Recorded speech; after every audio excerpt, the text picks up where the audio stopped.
नमस्कार दर्शकों, मैं हूं आपका होस्ट स्वप्निल और हमारे चैनल 3DP हैक्स में आपका स्वागत है। आज के वीडियो में हम आपको ऑटोडेस्क फ्यूजन 360 का फुल ओवरव्यू देंगे और साथ ही साथ डिजाइन वर्क स्पेस में एक 3D मॉडल बनाने का डेमोन्स्ट्रेशन देंगे। तो आप हमारे साथ इस वीडियो में अंत तक बने रहिए। फ्यूजन 360 आप ऑटोडेस्क की वेबसाइट से डाउनलोड कर सकते हैं। इसकी लिंक हमने आपको डिस्क्रिप्शन में दे दी है। ये एक professional CAD CAM and CAE software है। तो यदि आप इसका नॉन कमर्शियल यूज़ करना चाहते हैं और आप कोई home based non commercial design firm चलाते हैं तो आप इसे फ्रीली डाउनलोड कर सकते हैं। इसके क्वालिफिकेशन रिक्वायरमेंट इस पेज पे काफ़ी डिटेल में दिए हुए हैं जो आप पढ़ सकते हैं। तो यदि आप इन क्वालिफिकेशन रिक्वायरमेंट को मीट करते हैं तो यहाँ पे एक लिंक है गेट स्टार्टेड, आप इस पर क्लिक करिए तो ये आपको नया अकाउंट बनाने के लिए एक नए पेज पे भेजेगी। वहाँ से आप एक नया अकाउंट बना सकते हैं। तो ये फॉर्म भर के आप एक नया अकाउंट बना के अपनी डिटेल देके इस सॉफ्टवेयर को आप फ्रीली डाउनलोड कर सकते हैं।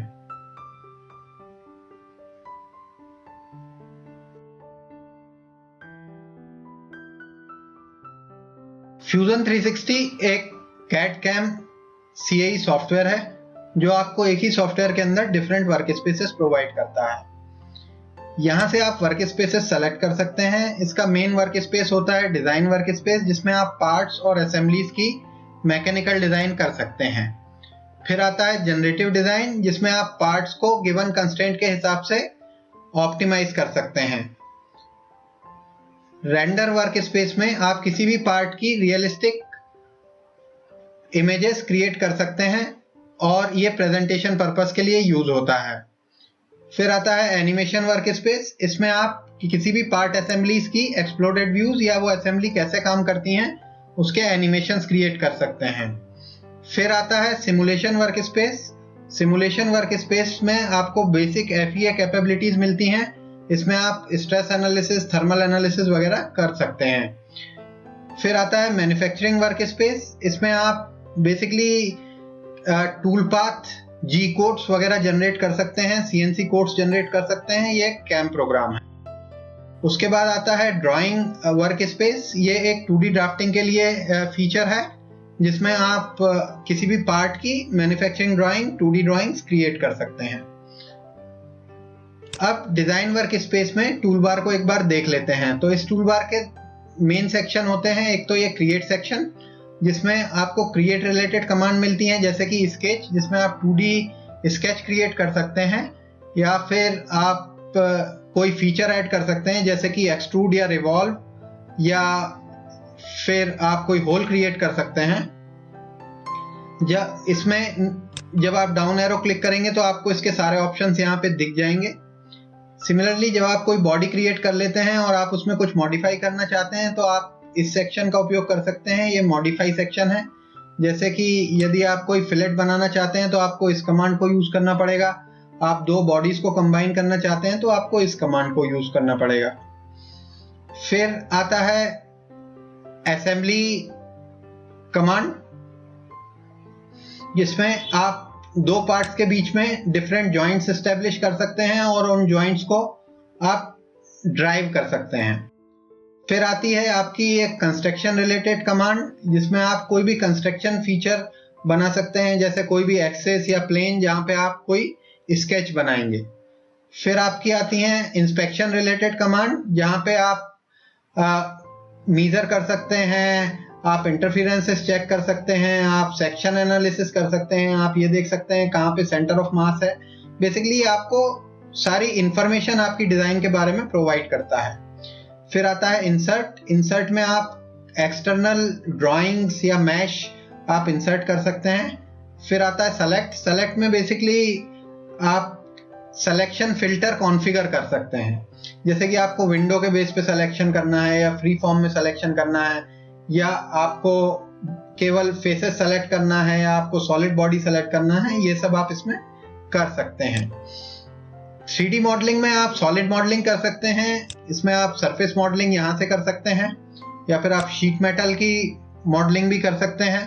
फिर आपको साथ साथ कुछ टूल्स भी मिलते हैं जो कि आप, जैसे कि मेक, आप कोई भी फाइल को 3D प्रिंट करने के लिए आप यहाँ से शेड्यूल कर सकते हैं, या आप STL फाइल जनरेट कर सकते हैं। आप किसी भी पार्ट का मटेरियल मैनेजमेंट आप यहाँ से कर सकते हैं। ऐसे आपको सारे फीचर इसमें मिलते हैं। फिर यहाँ पे ऊपर की तरफ ये वाला सेक्शन जो हम देखते हैं, ये फाइल मैनेजमेंट के लिए है। इसको एप्लीकेशन बार कहते हैं। यहाँ से आप नई फाइल बना सकते हैं, पुरानी फाइलें आप देख सकते हैं आपने कौन कौन सी यहाँ पे बनाई थी। फाइल आप सेव कर सकते हैं, अंडू रीडू वगैरह कर सकते हैं।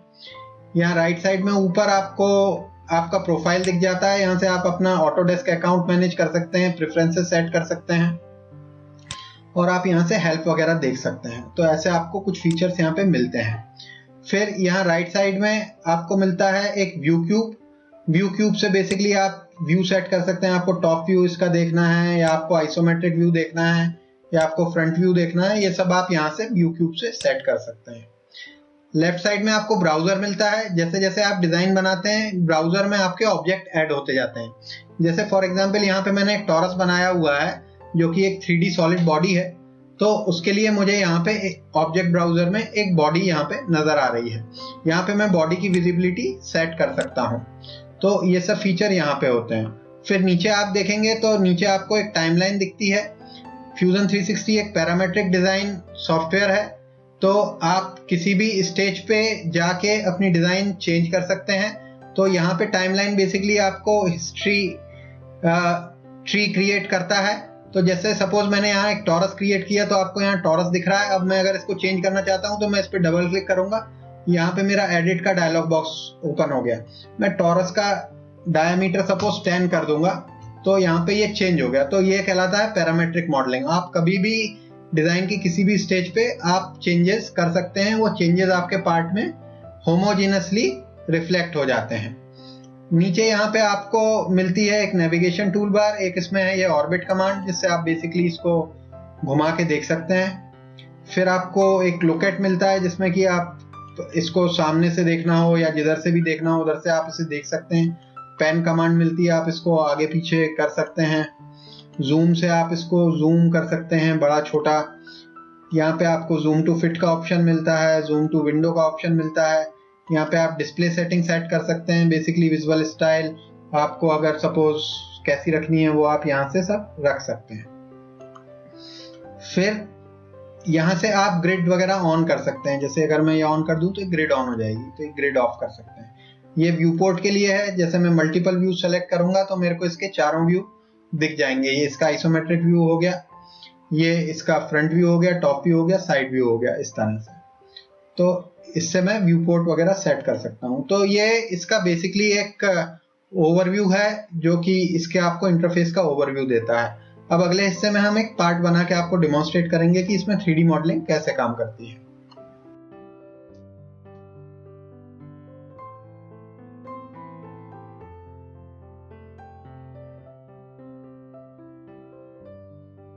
तो अब हम फ्यूजन 360 का डिजाइन वर्क स्पेस यूज करके एक 3D मॉडल बनाएंगे। हम एक 3D नेम प्लेट का मॉडल बनाएंगे। तो सबसे पहले हम एक स्केच क्रिएट करेंगे। तो आप क्रिएट स्केच पे क्लिक करेंगे, फिर ये आपको प्लेन सेलेक्ट करने का ऑप्शन देगा, तो आप हॉरिजॉन्टल प्लेन सेलेक्ट कर लेंगे। उसके बाद एक ये 2D व्यू पोर्ट खुल जाता है। यहाँ पे आपकी स्केच की टूल बार खुल जाती हैं। तो आप क्रिएट सेक्शन में जाके 2 पॉइंट रेक्टेंगल सेलेक्ट करेंगे और उसका फर्स्ट पॉइंट डिफाइन करेंगे 0 0, और आप लेफ्ट क्लिक ना दबाए हुए दूसरा पॉइंट आप कहीं पे भी जाके डिफाइन करके लेफ्ट क्लिक दबा देंगे, तो आपको एक रेक्टेंगल मिल गया। अब आप स्केच डायमेंशन में जाके इसके डायमेंशंस चेंज कर सकते हैं। तो यहाँ पे हम 50 को, अभी डिफॉल्ट डायमेंशन 50 आ रहा है, इसको हम 20 कर देंगे। नीचे लेंथ का डायमेंशन जो आ रहा है वो अभी 100 आ रहा है, तो हम लेफ्ट क्लिक करेंगे तो ये 100 सेलेक्टेड है। इसको हम 75 कीबोर्ड से दबा के एंटर कर देंगे, तो हमें 20x75 का एक रेक्टेंगल बेस के लिए मिल गया है। अब मैं यहाँ नीचे नेविगेशन बार में जाके जूम विंडो सेलेक्ट करके इसे थोड़ा बड़ा कर लूंगा, क्योंकि मैं इस रेक्टेंगल के अंदर भी कुछ बनाने वाला हूँ। स्केच पैलेट को मैं यहाँ से इस एरो को दबा के छोटा कर दूंगा। तो अब ये हमें रेक्टेंगल क्लियरली दिख रहा है। तो अब मैं एक लाइन बनाने जा रहा हूँ, तो हम लाइन सेलेक्ट करेंगे और यहाँ पे आप देखेंगे स्नैप के लिए फर्स्ट पॉइंट के लिए दिखा रहा है, तो मैं जैसे ही ये कॉर्नर पॉइंट छोड़ के थोड़ा सा नीचे आऊंगा तो ये x में चेंज हो जा रहा है आइकॉन। तो x का मतलब है कि ये जो पॉइंट प्लेस होगा ये इस लाइन के ऊपर प्लेस होगा। तो जहां भी मुझे x दिखेगा वहां पे मैं लेफ्ट क्लिक करके फर्स्ट पॉइंट डिफाइन कर दूंगा। अब मेरा फर्स्ट पॉइंट डिफाइन हो गया है। अब इस लाइन का सेकंड पॉइंट डिफाइन करने के लिए मुझे एक एंगल और एक लेंथ डिफाइन करनी पड़ेगी। एंगल आप ऊपर देख सकते हैं, तो मैं अपने कीबोर्ड में टैब बटन दबाऊंगा तो वो मेरा एंगल सेलेक्ट हो जाएगा। उसको मैं कीबोर्ड में 3 एंटर करके लॉक कर दूंगा और फिर मैं कहीं पे भी इसी डायरेक्शन में क्लिक करके लेंथ की चिंता ना करते हुए एक लाइन में बना दूंगा। ये मेरी लाइन यहाँ पे बन चुकी है। अब मैं एस्केप दबा के लाइन से बाहर आ जाऊंगा। तो ये मेरी हॉरिजॉन्टल से 3 डिग्री इंक्लाइन लाइन है। इस लाइन को मुझे जो इसका फर्स्ट पॉइंट है वो ऊपर वाले पॉइंट से 12 मिलीमीटर नीचे चाहिए। तो मैं फिर से स्केच डायमेंशन यूज करूंगा। सबसे पहले ऊपर वाला पॉइंट सेलेक्ट करूंगा और उसके बाद सेकंड पॉइंट जहां से लाइन शुरू हो रही है वो सेलेक्ट करूंगा। और अभी मैं देख रहा हूँ ये 3 आ रहा है। मैं लेफ्ट क्लिक करूंगा और इस 3 को चेंज करके कीबोर्ड से 12 करके एंटर कर दूंगा। तो आप देख रहे हैं लाइन का फर्स्ट पॉइंट नीचे की तरफ मूव हो गया है। अब मुझे चाहिए कि इस लाइन की लेंथ अभी जो भी है इसको मैं चेंज करूं। तो पहले मैं देखता हूं कि इसकी लेंथ क्या है। तो अब मुझे हॉरिजॉन्टल डिस्टेंस दिख रही है 25, जो कि इसकी लेंथ नहीं है, ये एक हॉरिजॉन्टल डिस्टेंस है। तो मैं माउस में राइट क्लिक करूंगा तो मुझे ये मेनू खुलेगा जिसमें मैं यहाँ से अलाइंड, वर्टिकल, हॉरिजॉन्टल में से केवल अलाइंड सेलेक्ट करूंगा। इससे मुझे इसकी लाइन की एग्जैक्ट लेंथ पता चलेगी। मैं लेफ्ट क्लिक करूंगा तो मैं इस लेंथ को चेंज कर सकता हूं। अब मैं इस 25 को चेंज करके 3 कर दूंगा तो मेरी ये लेंथ की पोजीशन डिफाइन हो गई। अब ये हमने इसलिए डिफाइन की है क्योंकि हम टेक्स्ट को इस पर्टिकुलर पोजीशन पे डिफाइन करना चाहते हैं। अब मैं फिर से क्रिएट में जाऊंगा। क्रिएट में जाके मैं टेक्स्ट पे क्लिक करूंगा। तो जब आप टेक्स्ट पे क्लिक करेंगे तो आप देखेंगे कर्सर पे ए आ गया है। तो अब आपको इस टेक्स्ट का स्टार्टिंग पॉइंट डिफाइन करना है। तो आप स्टार्टिंग पॉइंट के लिए जो लाइन का ये ओपन पॉइंट है, सेकंड पॉइंट, इस पे आप सेलेक्ट कर लीजिए। जैसे ही आप उस पर लेफ्ट क्लिक करेंगे तो आपको एक टेक्स्ट डायलॉग बॉक्स ओपन होके दिखेगा। उस टेक्स्ट डायलॉग बॉक्स में आप टेक्स्ट फील्ड में 3DP हैक्स एंटर कर दीजिए। हम अपनी चैनल के लिए नेम प्लेट बना रहे हैं तो हमने 3DP हैक्स एंटर किया है। यहाँ पे आप अपना नाम या जो भी टेक्स्ट आप एंटर करना चाहें वो आप एंटर यहाँ पे कर सकते हैं। इसकी हाइट को मैं 12 मिलीमीटर कर देता हूं और टेक्स्ट को मैं थोड़ा बोल्ड कर देता हूं क्योंकि मुझे थोड़ा थिक टेक्स्ट चाहिए। अब रही एंगल की बात, तो हमने थोड़ा सा ड्रामा क्रिएट करने के लिए इसे 3 डिग्री हॉरिजॉन्टल से हम इंक्लाइन बनाना चाह रहे थे। तो उसके लिए हम एंगल को -3 सेट कर देंगे क्योंकि ये क्लॉकवाइज में 3 डिग्री है। तो उसके लिए क्लॉकवाइज के लिए हमको नेगेटिव यूज करना पड़ेगा। तो यहाँ पे -3 यूज करके ओके पे आप क्लिक कर दीजिए। तो आपका यहाँ पे ये 3DP हैक्स बन के आपको दिखने लगेगा।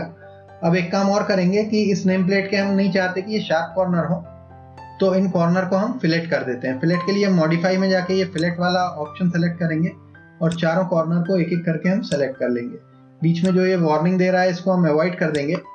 तो उसके बाद आप देखेंगे कि यहाँ पे ये 5 मिलीमीटर रेडियस दिखा रहा है, इसको मैं 2 मिलीमीटर करके एंटर कर दूंगा। तो ये वार्निंग स्टिल दे रहा है कि कुछ कंस्ट्रेंट डिलीट हुए हैं, बट उस वार्निंग को हम for the time being ignore कर देंगे। तो अभी यहाँ तक हमारा स्केच कंप्लीट हो गया है। अब इस स्केच को हम फिनिश स्केच पे क्लिक करके या फिर हम स्केच पैलेट में फिनिश स्केच पे क्लिक करके कंप्लीट कर सकते हैं। तो मैं यहाँ फिनिश स्केच पे क्लिक कर दे रहा हूँ। मेरा स्केच कंप्लीट हो गया है। यहाँ ब्राउजर में देखेंगे एक स्केच बन गया है, टाइमलाइन में भी एक स्केच बन गया है। अब मैं व्यू क्यूब से होम में जाके इसको आइसोमेट्रिक में बना लूंगा क्योंकि अब मैं इसमें एक फीचर ऐड करना चाहता हूं जो कि है एक्सट्रूड फीचर। तो एक्सट्रूड फीचर बेसिकली किसी भी प्रोफाइल में थिकनेस ऐड कर देता है। तो अब मैं इस रेक्टेंगल को एक थिक प्लेट बनाना चाहता हूं, तो मैं इस रेक्टेंगल को एक्सट्रूड करूंगा। तो मैं एक्सट्रूड सेलेक्ट करूंगा। अब आप देखेंगे एक डायलॉग खुल गया, प्रोफाइल में 1 सेलेक्टेड आ रहा है, इसको मैं डीसेलेक्ट कर दूंगा क्रॉस दबा के। अब कोई भी प्रोफाइल सेलेक्टेड नहीं है। यहाँ से एरो दबा के मुझे चूंकि रेक्टेंगल सेलेक्ट करना है उसे मैं सेलेक्ट कर लूंगा। जैसे ही मैं रेक्टेंगल सेलेक्ट करूंगा तो ये मुझे एरो में बताने लगेगा कि मुझे कितनी थिकनेस, कितनी डिस्टेंस के लिए इसको एक्सट्रूड करना है। तो मैं चाहता हूं इसे नीचे की तरफ एक्सट्रूड करना, एरो ऊपर की तरफ है, तो मैं माइनस में 4 मिलीमीटर नीचे की तरफ इसको एक्सट्रूड करके एंटर दबा दूंगा। तो जैसे ही मैं एंटर दबाऊंगा तो आप देखेंगे कि मेरा जो स्केच है उसका ये आई बटन ऑफ हो गया है और स्केच मेरा हिडन हो गया है। और यहाँ पे एक बॉडीज फोल्डर ऐड हो गया है जिसमें ये बॉडी 1 बन गई है जो कि ये थिक शीट है। नीचे भी आप देखेंगे कि एक्सट्रूड के लिए एक फीचर ऐड हो गया है। तो अब हम इस स्केच को फिर से ऑन कर लेते हैं और अब हम इस 3DP हेक्स को रिवॉल्व करेंगे। तो रिवॉल्व के लिए हमको 2 चीज़ें चाहिए होती है, एक तो प्रोफाइल चाहिए होता है, तो वो ये 3DP हेक्स का प्रोफाइल है। दूसरा हमें एक्सिस चाहिए होती है, वो हमारी ये ब्लू कलर की ये एक्सिस है। तो मैं रिवॉल्व सेलेक्ट करता हूँ ऊपर टूल बार से। उसके बाद इसमें प्रोफाइल 1 सेलेक्टेड दिखा रहा है। अब आप यहाँ पे देखेंगे कि अभी रेक्टेंगल सेलेक्टेड है, जो हम नहीं चाहते कि वो रिवॉल्व करें, हम चाहते हैं टेक्स्ट रिवॉल्व हो। तो मैं इसको क्रॉस करके डिसेलेक्ट कर देता हूँ। फिर मैं सेलेक्ट बटन दबा के 3DP हेक्स जब ब्लू हो जाएगा, डार्क ब्लू, तो इसको मैं सेलेक्ट कर लूँगा और फिर मैं एक्सिस पे क्लिक करूँगा और एक्सिस पे जाके मैं आपको थोड़ा बड़ा करके यहाँ पे दिखा देता हूँ। ये जो हमने 3 मिलीमीटर की लाइन बनाई थी, इसे मैं यहाँ पे सेलेक्ट कर लेता हूँ। तो इस एक्सिस के थ्रू मैं इसको रिवॉल्व करना चाहता हूँ। तो अब आप देखेंगे कि एंगल ऑटोमेटिकली 360 दे रहा है और ऑपरेशन कट दे रहा है। तो मुझे ये नई बॉडी को पुरानी बॉडी जो मेरी प्लेट बनी हुई थी उसमें से कट करने को ये कह रहा है, जो कि मैं नहीं करना चाहता। तो मैं कट को चेंज करके ज्वाइन कर दूंगा। तो मैं बेसिकली ज्वाइन करना चाहता हूँ इसको। बट अभी आप देखेंगे कि ये शेप कुछ हैजार्ड है, तो मैं पूरा 360 इसको चेंज नहीं करना चाहता हूँ। मैं इसको 60 डिग्री केवल चेंज करूंगा। तो मैं 60 एंटर करके एंगल में और फिर इस डायलॉग बॉक्स को ओके कर दूंगा। इस 60 को आप 70 भी कर सकते हैं, आप इसको 40 भी कर सकते हैं।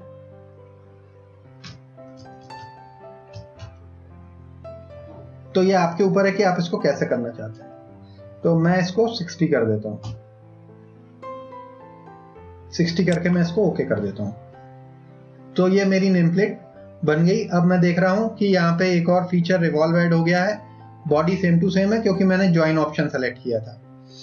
अब इस स्केच को मैं फिर से स्विच ऑफ कर दूंगा और यहाँ पे जाके जूम विंडो में जाके ये फिट वाला ऑप्शन सेलेक्ट करके इसको फिट कर लूंगा।